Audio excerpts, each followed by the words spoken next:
Hola chicos, ¿cómo les va? Bueno, vamos a comenzar con la puntuación de la teoría psicoanalítica.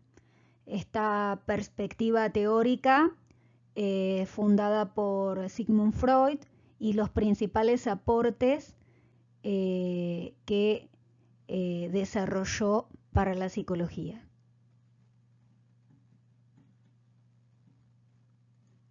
Vamos entonces a hacer una introducción. La psicología imperante hasta el siglo XIX, como lo habíamos trabajado con Wundt, centraba sus estudios en la conciencia, aquello que pasaba por la mente o la conciencia de los sujetos, ¿sí? Sus percepciones, la reacción a diferentes estímulos, ¿sí? Estudiaba, indagaba sobre las sensaciones, la memoria, pero a partir de la teoría psicoanalítica creada por Sigmund Freud surge una nueva forma de entender la psicología, porque el aporte fundamental que lleva adelante Freud es el del inconsciente, ¿sí? Un sector más allá de la conciencia, un sector del aparato psíquico, ¿sí? Donde se encuentran las verdaderas razones que determinan nuestras conductas y que son desconocidas por nosotros mismos, ¿sí? O sea, un sector inaccesible del cual no tenemos registro, pero que actúa como motor, ¿sí? en nuestros comportamientos. Sigmund Freud nació en la actual República Checa en 1856 y murió en Londres en 1939, ¿sí? Casi toda su vida transcurrió en Viena, pero por la persecución nazi terminó sus últimos días en Londres. Se recibió de médico a los 25 años y se dedicó a la investigación del sistema nervioso. Por sus numerosos trabajos de investigación, fue convocado por un psiquiatra famoso en ese momento, el psiquiatra Charcot, y estuvo trabajando a su lado en París, en una clínica llamada La Salpêtrière, una clínica psiquiátrica.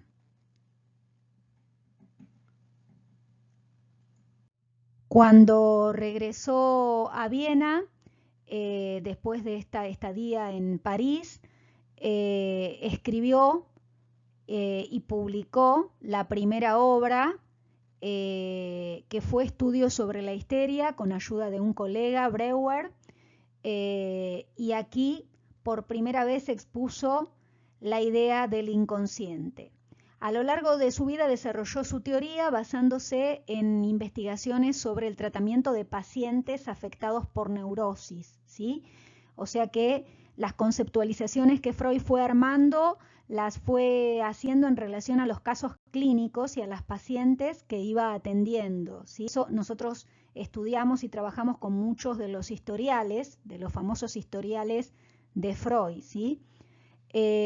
Su obra fue fecunda y algunos de los escritos más difundidos fueron La interpretación de los sueños, Psicopatología de la vida cotidiana, Una teoría sexual, entre otras.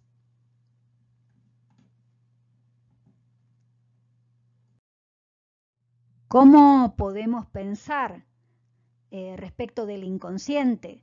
Podemos pensarlo en relación a aquellos fenómenos de carácter psíquico desconocidos por nosotros mismos que ejercen un amplio poder en la determinación de nuestros comportamientos, de nuestras elecciones.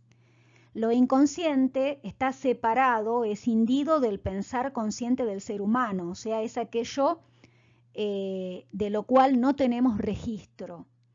Freud observó durante el tratamiento de sus pacientes que estas ideas olvidadas tenían gran importancia, pues se vinculaban con sentimientos o emociones fuertes o conflictivas que por tal motivo eran olvidadas o apartadas de la conciencia. O sea que esto lo detecta, como les decía antes, a partir de el trabajo clínico con sus pacientes, ¿sí?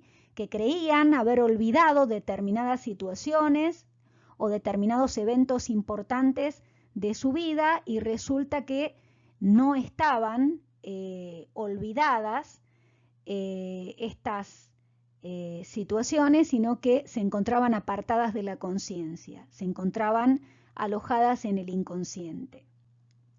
Y esto se producía por un mecanismo inconsciente que se llamó la represión, o sea que era la represión la que impedía que estas ideas o estos eventos o sucesos de la vida de las pacientes regresen a la conciencia. La represión es un mecanismo, como dijimos recién, inconsciente, ¿sí? Que uno no puede manejar adrede, sino que funciona sin que nosotros tengamos registro de su accionar. Esta represión está relacionada con conflictos de origen sexual infantil desconocidos por quien los padece. También determinó que la actividad psíquica es integral y dinámica, ya que se modifica permanentemente de acuerdo con las circunstancias, ¿sí? O sea que la actividad psíquica debemos de tomarla como una actividad de conjunto, ¿sí? En forma integral y al mismo tiempo dinámica, en movimiento, con la posibilidad de cambios o transformaciones de acuerdo a las circunstancias, a las situaciones vitales, al contexto, ¿sí? Que estemos atravesando. Y estableció que estos conflictos reprimidos, que parecían olvidados, aparecían de forma disfrazada y ocasionaban trastornos psicológicos. Esto es lo que detectó a partir de los casos clínicos, ¿sí?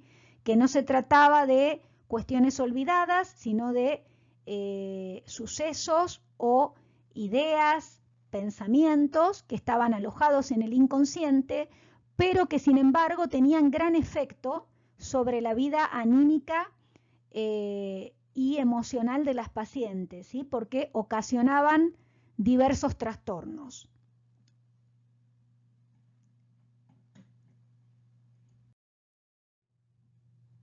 Entonces, ¿qué tipo de contenidos quedaban atrapados en el inconsciente?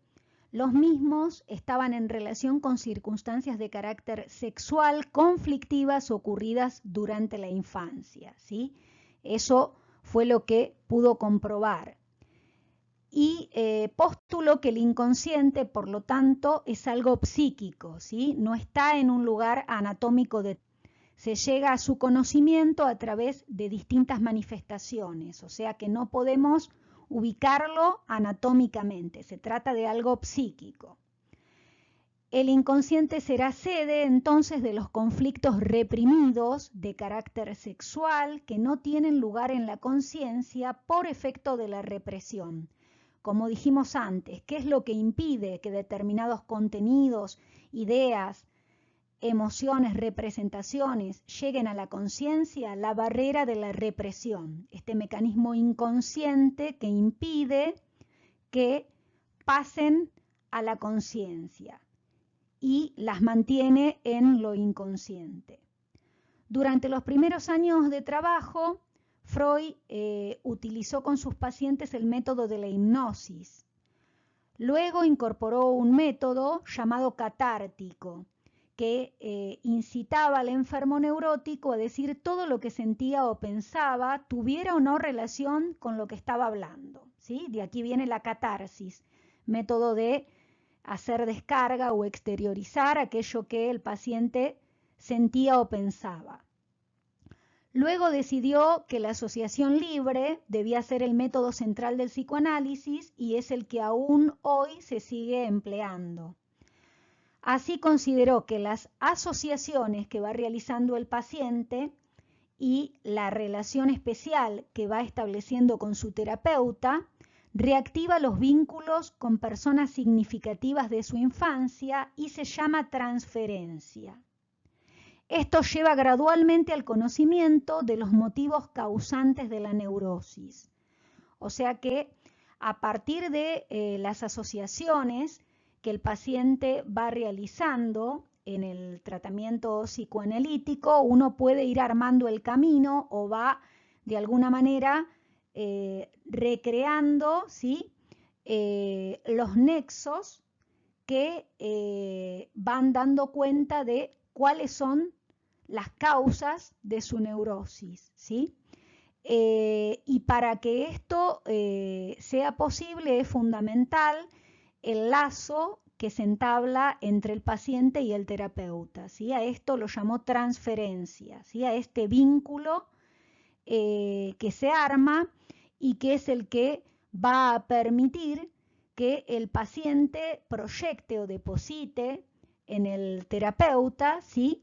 Y reactive lazos significativos con las personas de su entorno cercano, de su grupo primario, de su infancia, ¿sí?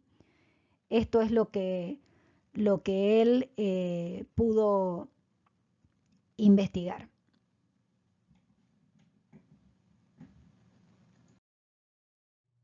Vamos entonces a ver ahora el funcionamiento del inconsciente. En el inconsciente no funcionan la lógica del tiempo ni del espacio, ¿sí? El inconsciente tiene una legalidad propia. Por eso pueden aparecer imágenes fusionadas, ¿sí? Recuerdos, percepciones, deseos. Y tenemos 4 leyes que rigen el funcionamiento del inconsciente. La primera es la ley de atemporalidad, que justamente está en relación a esto que decíamos recién, ¿sí?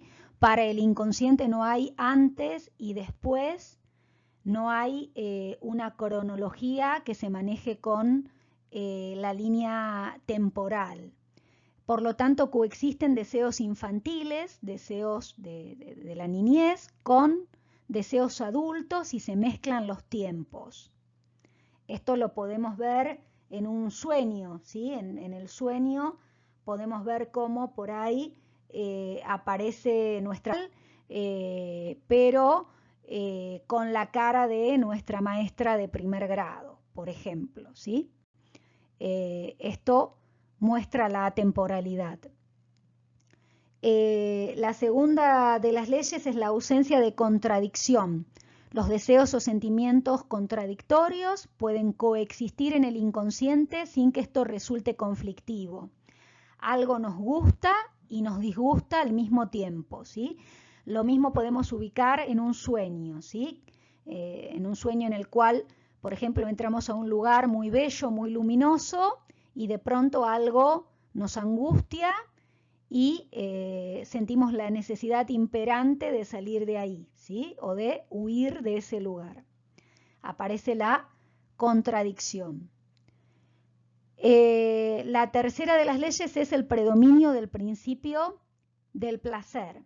La realidad psíquica predomina sobre la realidad material. ¿Qué significa esto? Que va a buscar la satisfacción sin censura, ¿sí? La satisfacción del deseo, el placer sin ningún tipo de censura.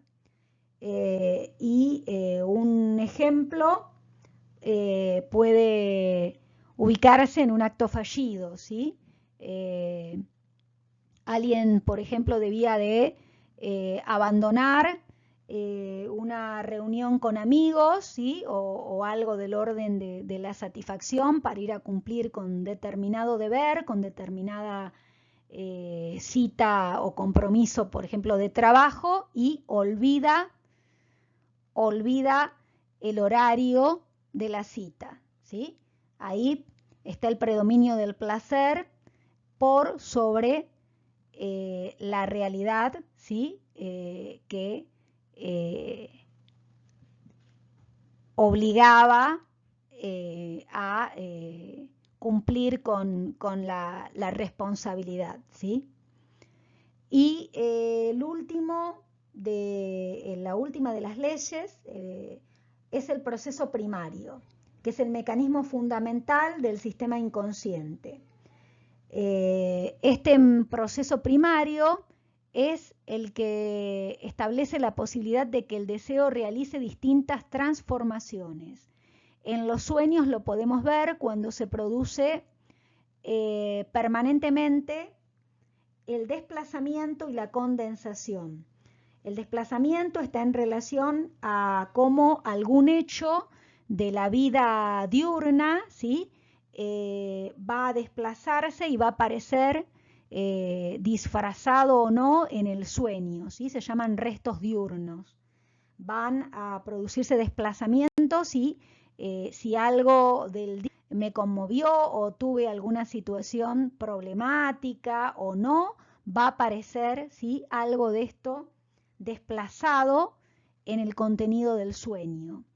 Y luego la condensación es la que permite que, por ejemplo, en un sueño veamos a nuestro hermano, pero con la cara de nuestro jefe y, no sé, el peinado del portero del edificio, ¿sí?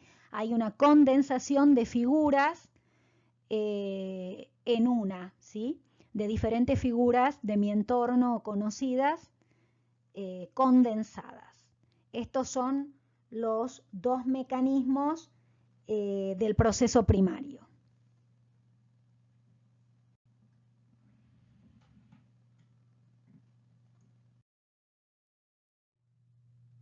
Bien, ahora, ¿cómo llegamos al contenido del inconsciente? ¿Sí? ¿Cómo puede llegarse a conocer algo de lo que se aloja en el inconsciente?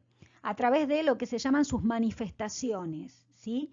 Y sus manifestaciones son, por ejemplo, los sueños, los actos fallidos, equivocaciones, olvidos y los síntomas neuróticos. Los sueños, Freud los llamó la vía regia del inconsciente. En su obra, La interpretación de los sueños, demostró cómo, de acuerdo con su teoría, el sueño es la realización de deseos. Estos deseos aparecen disfrazados en lo que soñamos y por lo tanto no es fácil conocerlos, ¿sí? En el sueño se distingue entre un contenido manifiesto, que es el relato del sueño, aquello que yo puedo recordar a la mañana siguiente al despertar y contar sobre lo que soñé, y un contenido latente que se refiere al significado que tiene ese sueño, ¿sí? A el motor inconsciente, ¿sí? Que produjo ese sueño, esa formación onírica. Entonces, una de las manifestaciones es la de los sueños.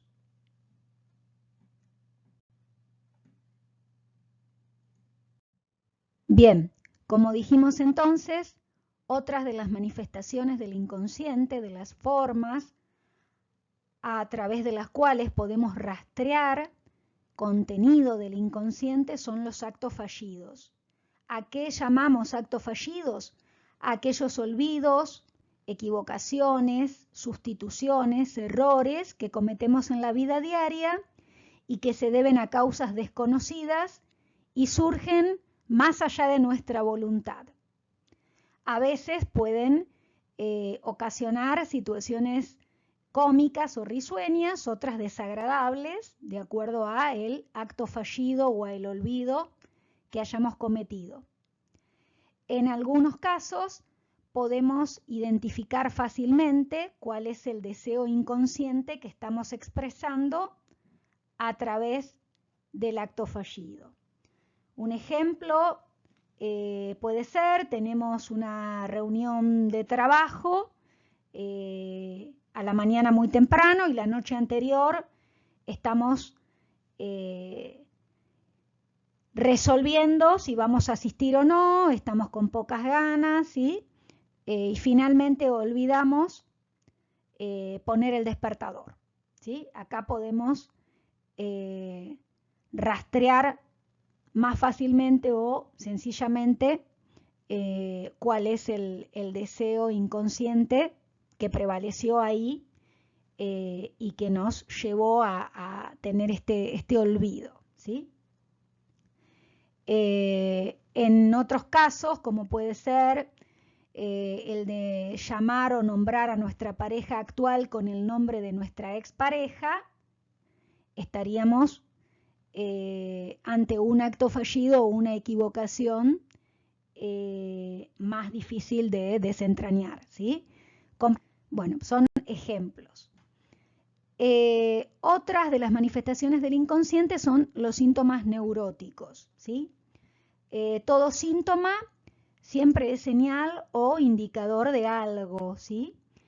Así como la fiebre nos indica de que puede haber un proceso infeccioso o que hay algún desequilibrio en el orden de lo físico. En el caso de los síntomas neuróticos, la señal está indicando algún desajuste psíquico entre un deseo inconsciente y la imposibilidad de satisfacerlo. Todos tenemos algún que otro síntoma neurótico, ¿sí? Lo importante es poder pedir ayuda a tiempo cuando ese síntoma se agrava o cuando comenzamos a sentir limitaciones, ¿sí? Preocupaciones excesivas y eso comienza a perturbar nuestra vida diaria, ¿sí? Nos comienza a angustiar o a impedir desenvolvernos de la manera habitual. Una consulta puede realizarse por ejemplo, un síntoma neurótico como la fobia social, ¿sí? Aquellas personas que no pueden llevar adelante intercambios sociales, ¿sí? Ni formar parte de reuniones de grupo porque comienzan a sentirse realmente muy mal, ¿sí? No toleran esto, entonces cada vez se aíslan más y bueno, realmente las limitaciones y los impedimentos que el síntoma va generando van siendo cada vez mayores, ¿sí? En este caso es eso lo que determina la necesidad o no de hacer una consulta con un profesional.